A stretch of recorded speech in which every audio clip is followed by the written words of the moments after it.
Welcome back to the Fantasy Hockey Podcast. This time I'm sitting down. This is, I think, the first time in probably about 2 years ever that I'm recording an episode sitting down.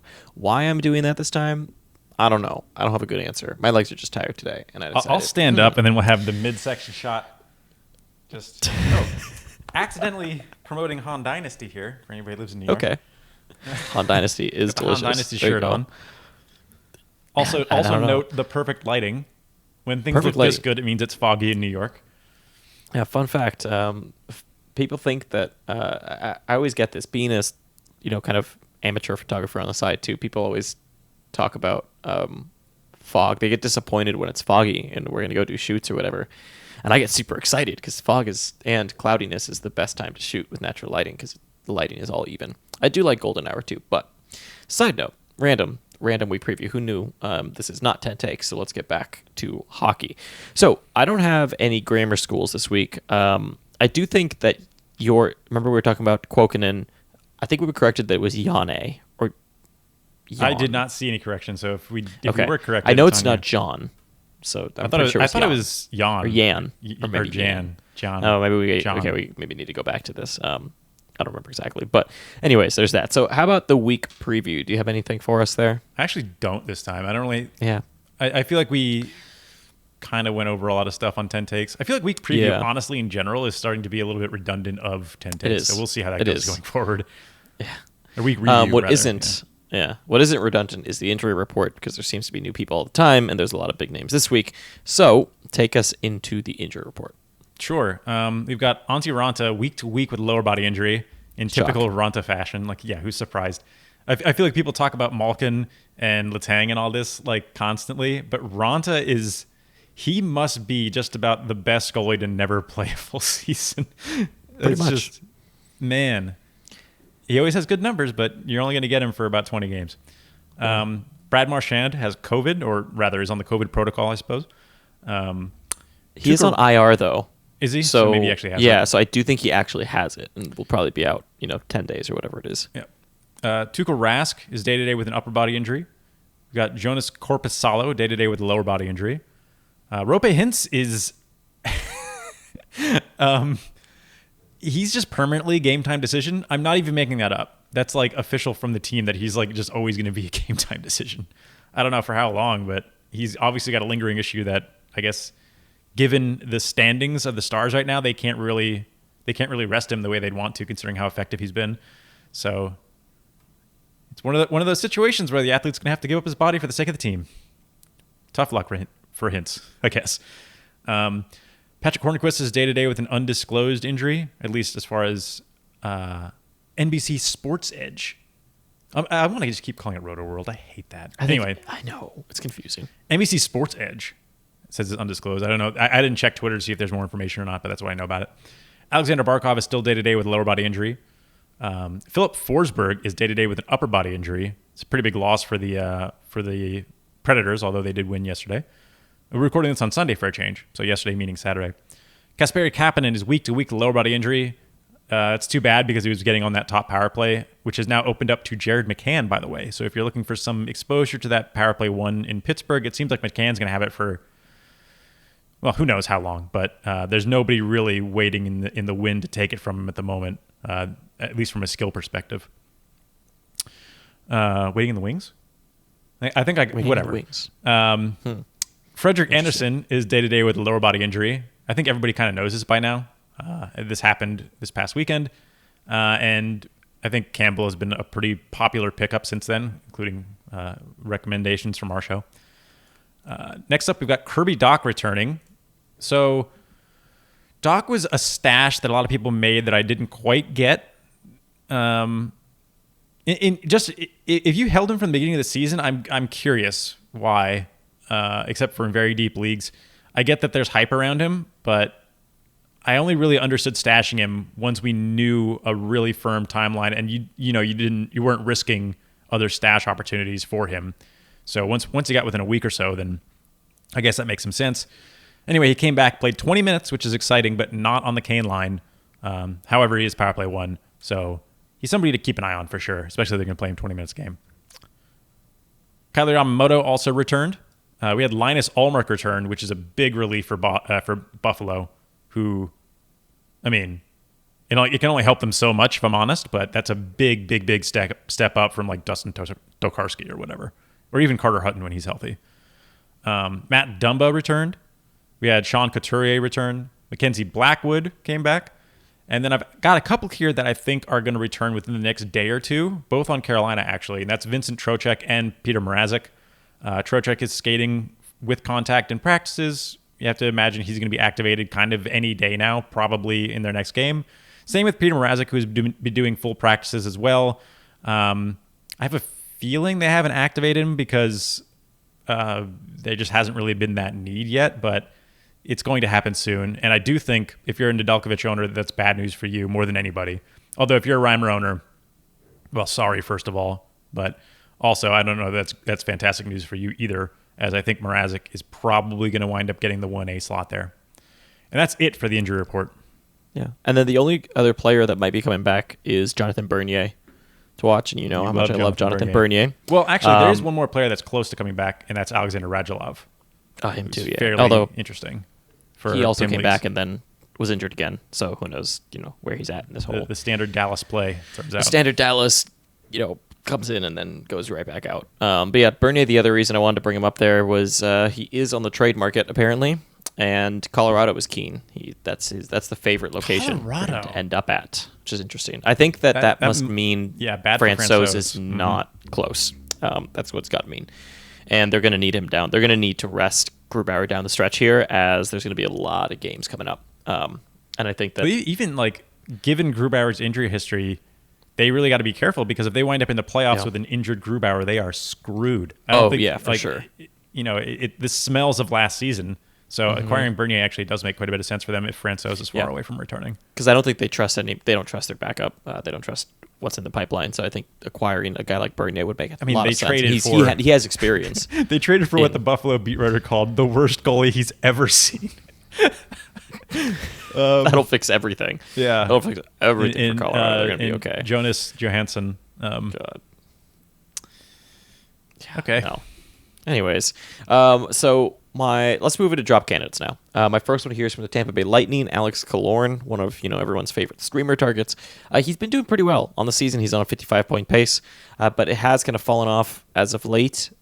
He still has a really high shooting percentage, but his minutes have dropped just a little bit. I'm not so keen on him. I think that he's a guy that you pick up to stream, but he is not a long-term hold, in my opinion. And his power play points aren't really there either. He hasn't been playing. He hasn't been getting in on he's been playing on the power play, but he hasn't been getting in on very much for a while now. So I think that when it comes to Killorn, he's just one of those guys that you pick up when Tampa's a good schedule or when they have a good matchup and you have a pickup to make. But as far as holding long term, especially on a week like the week that's coming up where so many teams have a good schedule, I don't think it's worth holding on to him. I think there is more upside in other areas. Yeah. I've always thought of Killorn as like a good streamer, but he does seem to be held on to a little bit longer than is necessary most of the time. Yeah. I'm going to give it like a honorable mention here to Alexis Lafreniere. The only reason I'm not really putting him on here, he's 28% owned still, but the reason I'm not like officially putting him on here is because I have a feeling that most people, I hope, in fact, I know this is false as I'm saying it, but I'm hoping that most of you that are listening to us, at least, that are still holding on to him are doing it for keeper reasons or whatever. Or dynasty. And by keeper, yeah, like when I say keeper, if you're in like a keep 7 or less, you should not even be considering keeping him, honestly. I get that like people want to build a dynasty, right, in a keeper league, but by blowing essentially a 7th round pick for somebody that is well below replacement level, it just doesn't make sense. Even if he's going to turn into a great player, you don't want to spend 3-4 years with below replacement level player on your team that you're, essentially spending a pick that you could get somebody that's very effective. Once you get past once you're in like the keep 10 plus area, that's when you can start thinking, do I use my last keeper on this guy that I think is not going to be very good for me for the next couple of years? Just think about it in terms of picks, right? Would you take Lafreniere next year with your seventh rounder? Probably not. So that Yeah. makes him not worth it.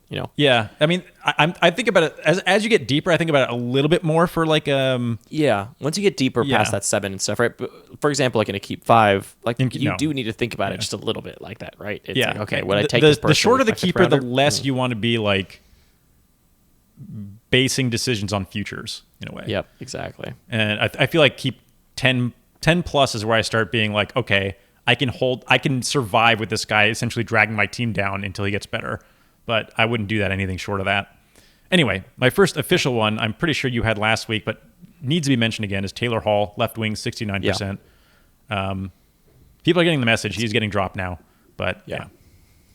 Yep, there's Although not much we'll to see say what there. happens. He's going to get, if he gets traded, maybe we're all going to be mean- wrong on this. But The trade, I'm still not super. I mean, unless he goes to like a Boston or something, and even then, I could see a situation where someone pays for Taylor Hall like that, and then they put him on the second power play to bolster that second. yeah, there's very especially with the way he's been playing. few I don't see him. places that he could wind up where I would really like it. I think just Yeah. from who would be looking, Yeah. like the Islanders. I don't see him being super effective there. I think he'd be an upgrade for them in a way, but not that he Yeah. would be great for fantasy. It's just not a even system though, that's good for that. The rumored Maple Leafs, I still wouldn't be that excited. How do they Just make because it work? he'd be second power play. There's no way he's breaking into that top power play.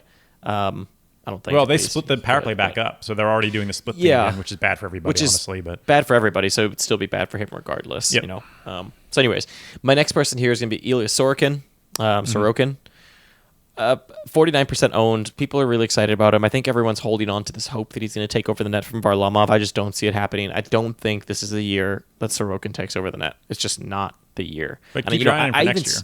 Yeah, I even saw a ton of questions about like, oh, are they going to trade away Varlamov? no, No, of course not. Sorokin is not ready. This is not his year to be the full starter. I think he has another, this year for sure to be that 1B, and then potentially even next year. I think it could be a more equal in starts. But I think they're going to take their time with Sorokin and be patient. I don't think there's any point throwing him to the Wolves. There's no need to. And honestly, he's struggled this season with consistency. He has had good games. Where he has struggled has been consistency. And that's something that I don't think we've seen necessarily with Varlamov. We've seen him have a bad game and bounce back. With Sorokin, we've seen a stretch of really good games and a stretch of really bad games. And you just can't have that. So he's still young. He's still maturing, getting used to North American ice. I don't think he's a hold. yeah. This next one we've mentioned time and time again, and yet he's still 72%, and that's Mike Hoffman. Ugh. The reason he's on here like kind of with a bullet this time, and I think you should be looking at a lot of your Blues players, more specifically guys like Falk. Let me I have him too. I'm curious about how Schwartz is doing because I know that people were super hot on him for a minute, but I feel like he would be kind of a drop candidate this week as well. Yeah, he's doing okay. He's not really getting points, but he's at least shooting. Yeah. But you're going to get 2 games out of him, right? You're getting 2 games out of St. Louis this week.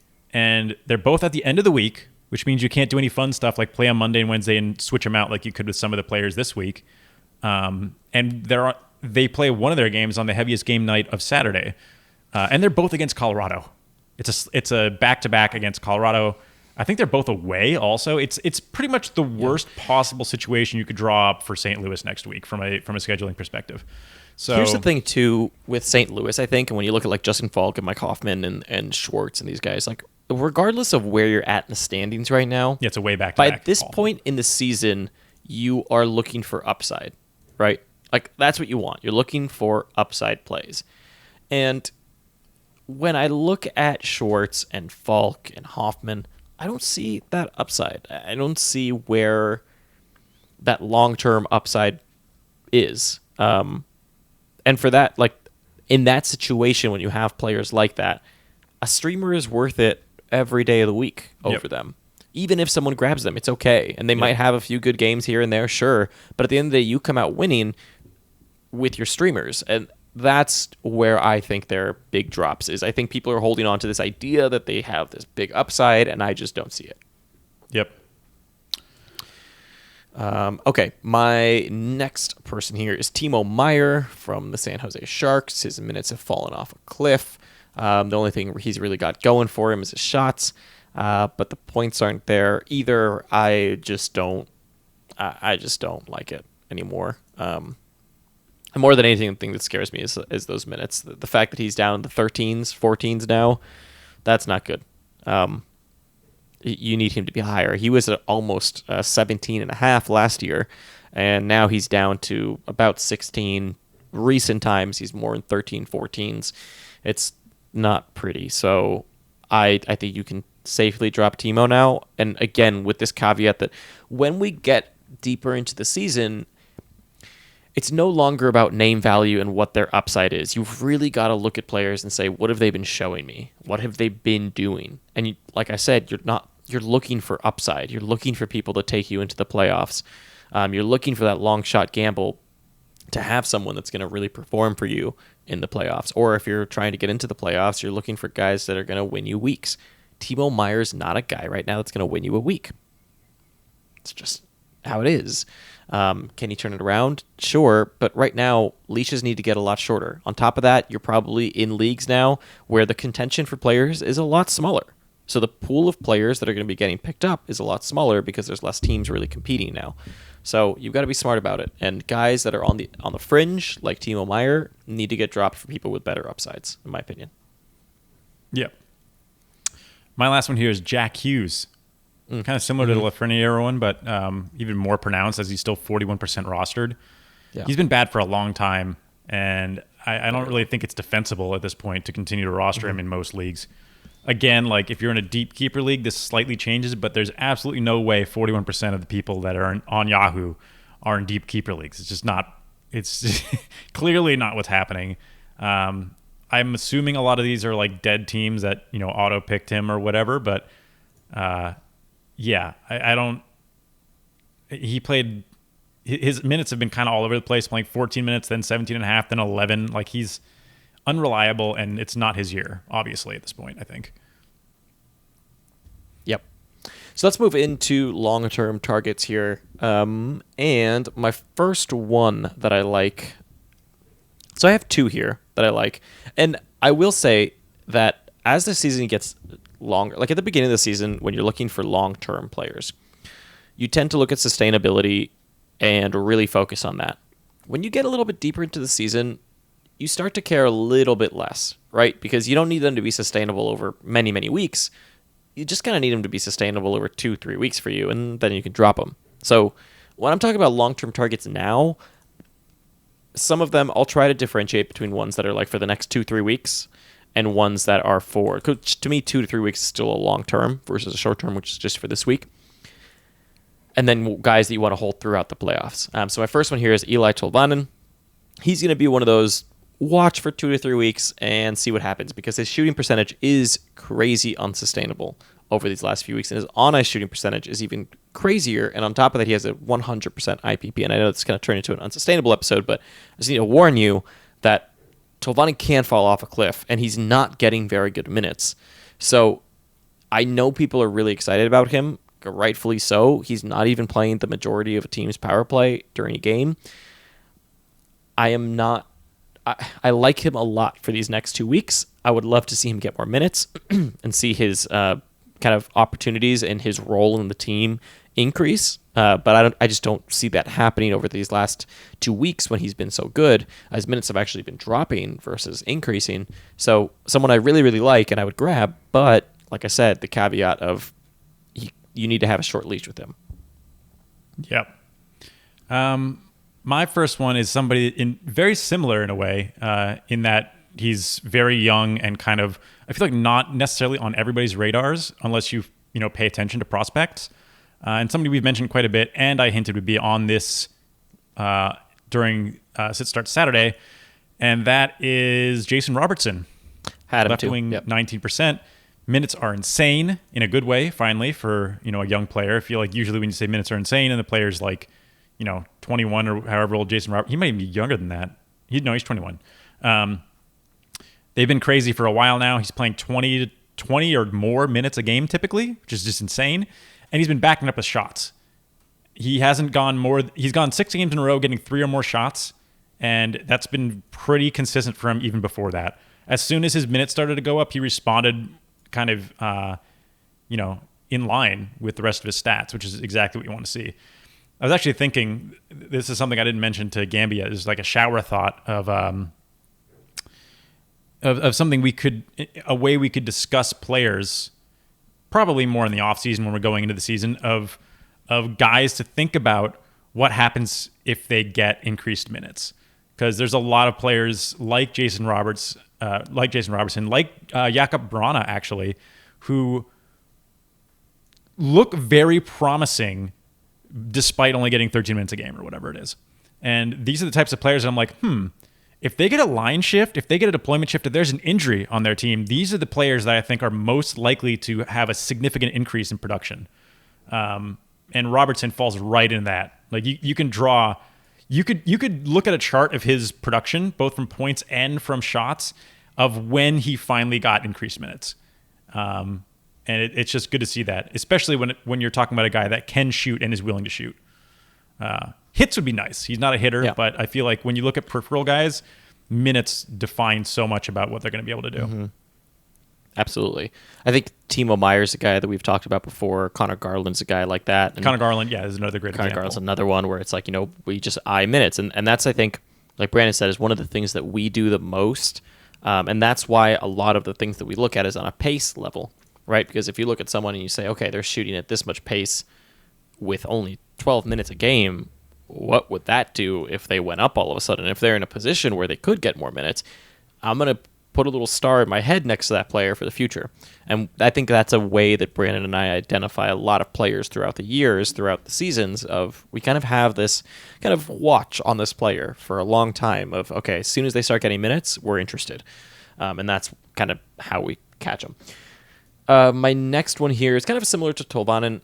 Robbie Fabry, playing really, really well right now. What I do like is he's getting a ton of minutes, different to Tolvanen. He's playing almost 20 minutes a game right now. His shots are not great. This is mostly a points leg option. I do like him for Cats if you have power play points and you just have points in general and you tend to need that. Like I needed power play points and assists more than anything. So I'm happy getting Fabry right now. He's just with the minutes alone. I know it's Detroit, but like I've said before, like you can win pretty well by identifying players that are getting really good opportunities on bad teams because most of the people will stay away. So I do like Fabry in the short term, but also semi-longer term. I've had him now for about a week. I'm probably going to hold him for at least another 2 weeks. But as soon as these minutes fall off, that's when I'll move off of him. But as long as he's getting this deployment, I'm honestly pretty happy with it. Yeah. And he has triple eligibility, which is huge. Yeah. I've gone similarly with Philip Zadina, who's had pretty good minutes in deployment as well. Not doing quite as, he doesn't have that hat trick, I guess, that Fabry got. But beyond that, he's been similarly pretty decent. At least a few games ago, he had a stretch of coldness there, but still had the shots. My next one is a name from earlier in the season that's coming back, which is nice to see. And that's Nick Ritchie. Left wing, 15%. His minutes have climbed back up to levels that make him interesting again. He is back on power play 1 and has been for some time now, over the last 6 games or so, above Krejci. And you have to assume with Marchand out, he's even more locked into that top power play position. A good net front presence they can use. Again, similar to Hornquist in the way that they deploy him. Shots and hits have gone up as a result. He's another one of these players that increased time on ice is usually super beneficial. It's beneficial for any player, but for him in particular, he seems to just like bring the rest of his game with that. Had a goal and assist in the last game against Buffalo, but it's against Buffalo. So regardless, at 15%, he's definitely fallen below where I expected to see him at, considering how hot he was for a minute there. And I think we're going to start seeing power play points come back in on his side. Yeah, for sure. So apparently I just saw this news. I had David Krejci on here just briefly because if Brad Marchand does have COVID, Krejci gets really interesting here for 2 weeks because he'd be on that top power play slot, and he's always done so well when he does get top power play. But apparently Brad Marchand has not been ruled out yet for today's game against New Jersey. So I don't know. Krejci might not be a great option, but if Marchand ends up being out for a little bit longer term, weird that Yahoo put him on IR so quickly when apparently he can play. But So if If Yanni Marchand plays, Palmayer, that usually means the team did. So that's weird. yeah, which is why it's weird. I don't really understand. I haven't seen that happen before, so I'm a little bit confused. Apparently, they're waiting for test results, and Marchand might play tonight. I don't know. It's a weird situation. But anyways, if Marchand ends up being out for any longer term, I really like Krejci on that top power play. And since that one may not be true, let me just move on to my last one here, and that's gonna be UC Saros. For whatever reason, he has figured it out. That knock to the head woke him up, I guess. Not that I condone concussions, but whatever happened there seems to have helped him. I grabbed him. I think he's a better option right now than a hell of a lot of goalies out there. He's only 54% rostered, and he's up 16% over the last day. One of the things that I like the most about him right now is that he's getting a lot of saves. So that's the biggest thing that matters. I mean, it is a little bit unsustainable at the moment. You've got to wonder what's going on. Over his last 5 starts, he hasn't allowed more than a single goal against. So very good and awesome for him. But you do got to wonder a little bit, like, okay, where's this coming from? What does it mean? So that's the only thing I'd say with Saros. And he's had some easier matchups, Detroit, Chicago. He did have 2 really good games against Florida. And so that's a tough matchup. But again, just got to see where this goes with Saros. That being said, I like him a lot more than like Merzlikins. I could name off a ton of goaltenders: Carter Hart, Brian Elliott, a bunch of goalies out there that I like UC Saros over at the moment, especially as a gamble for rest of season. That's what I like the most about him, is that when I look at goaltenders that rest of season could get majority starts and actually be good, I mean, Saros stands out to me as at the absolute best one. So yeah, definitely go and take a look at him if he's on your wire. Yep. My last one here, I debated between short and long term just because I don't know what the situation is, but it's Aiden Hill, 8%. He's good enough, essentially, behind that very stingy Arizona defense. And we know that we've got Ronta and Kemper out fairly indefinitely at this point. So, no idea when Kemper or Ronta will be back. So I just like Hill until then, pretty much. But at 8%, I'm kind of surprised that more people haven't jumped on him, especially after a shutout last night. Yeah, I mean, realistically, we may this may actually be the last week of long term and short term, because we're getting into the territory here of everything is kind of a little bit of both, and it's just really about what players are good. And then at some point too, unsustainable dies off. For people who are new to the show, unsustainable dies off because, I mean, sure, unsustainability is great to look at and all, but at some point you're just kind of like, actually, I kind of want the unsustainable guy right now while he's hot, because it might make sense. So the conversation changes a little bit. So with that being said, let's move on to the week preview. Not a lot to talk about here. It's a really easy week as far as setting lineups goes.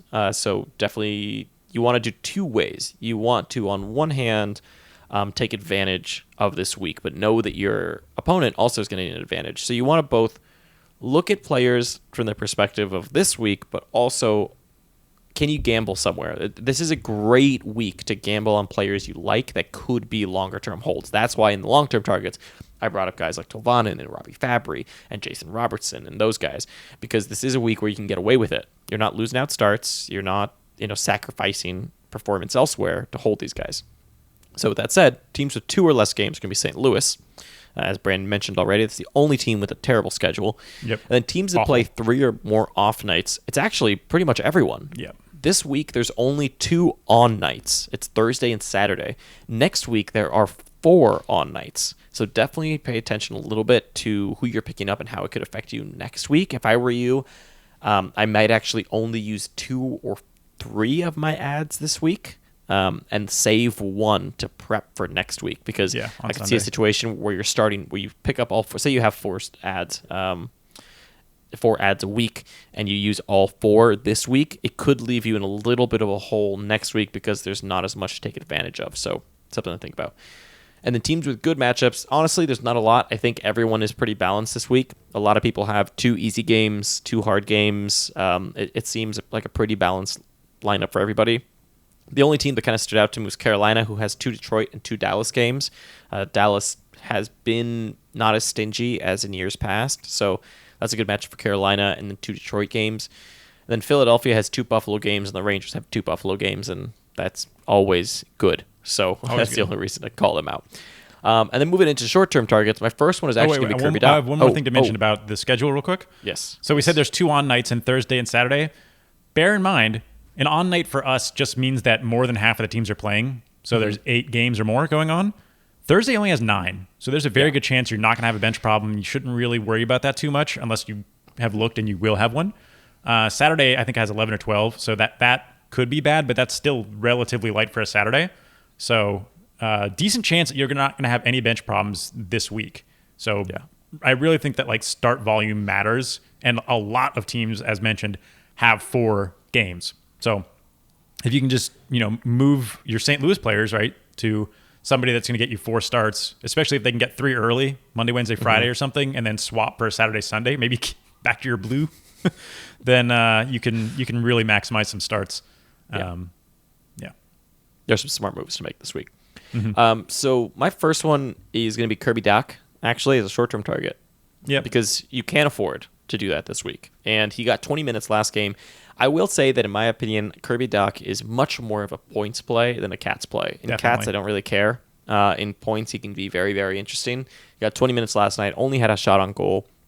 And that seems to be kind of the type of player he's going to be. I think he reminds me a little bit of as far as a fantasy perspective, I don't want to talk about real life, but as a fantasy perspective, he kind of reminds me a little bit of Dylan Strome. Yes, definitely. I was thinking the same. Great for points at times, but just doesn't do anything anywhere else. So from a risk standpoint, he's just not worth it. I think in Cats leagues, he's not going to give you very much. Yes, he's exciting, a big name and everything, but just not there. But for points, I would absolutely take that gamble.